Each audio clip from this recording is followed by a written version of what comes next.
Hi everyone, I've made a space in my cupboard of churches to put the calendar because I wanted you to have a look at it. So have a look at this calendar. Now and then it's good to pause in the pursuit of happiness and just be happy. I think that's great. Actually, whenever I'm here, I feel very happy. I love looking at the memories of the church. I give one a dust, make some promises to fix a couple up that look a bit in need of repair. So I wanted you to see that amongst this, because my life, a lot of my life, is the church. And so if I'm thinking about the pursuit of happiness or being happy, I think about the church. But Jesus had some interesting words to tell us. And it's not an exact equation with happiness, but he said, I didn't come to bring peace. Now, when you think of happiness, you do think of peace, don't you? He said, I've come to bring trouble. And he had some very hard words to tell us. He said, actually, I've come to set father against son, mother and daughter, daughters-in-law. Oh, really things we don't want to think about, because we're all the time trying to build family happiness. And then he gets to a broader picture. He says, you're not worthy to be my disciple if you don't love me. That's what Jesus was saying, meaning here's the revelation of God more than your family. And then he finally says, unless you're willing to lose your life to find it, you'll never know what it means to be part of his kingdom, his disciple. But really he's talking about completeness. So the completeness of life is not in all of this for me. I love the church, but there's always got to be more.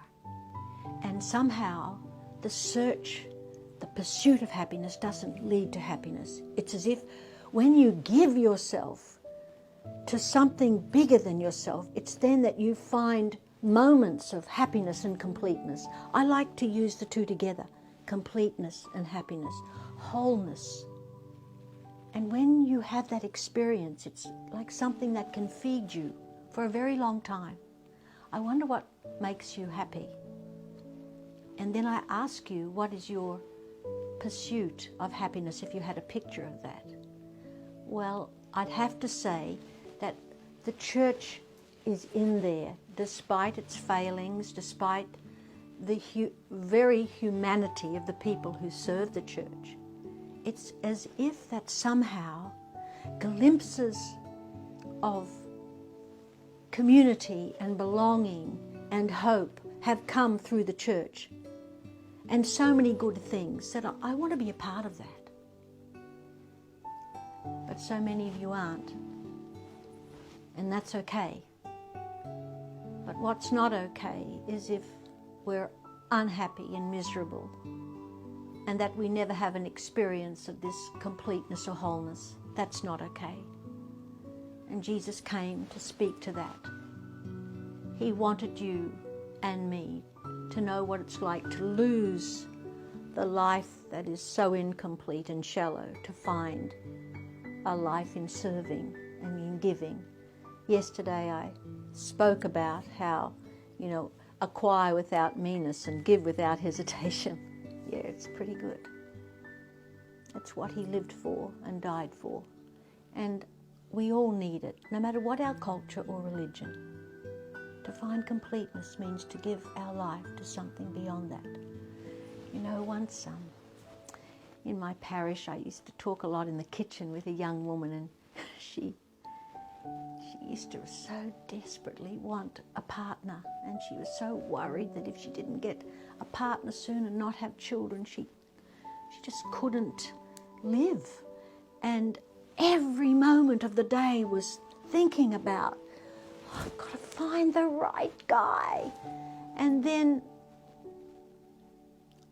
one day she said to me, well, look, I can't find the right guy. I'm just going to, and it was some commitment that she was going to make to helping this organisation. And when I saw her a couple of months later, she'd met somebody in this organisation at a fundraising thing where for a few weeks of her life she forgot all about what she wanted. And she got to be married and to have children. But it was to the side, if you like. things we sometimes most want for ourselves will come. But to the side, when we've made a commitment to something bigger. Well, I don't know what your future is, and I certainly don't know what mine is. But today, I'll find many moments of happiness. I already have. And maybe around the evening meal, or what I spend my time doing the rest of the day, might bring someone else some happiness on their journey to completeness. God loves you. Jesus gave his life for you. I believe that with all my heart.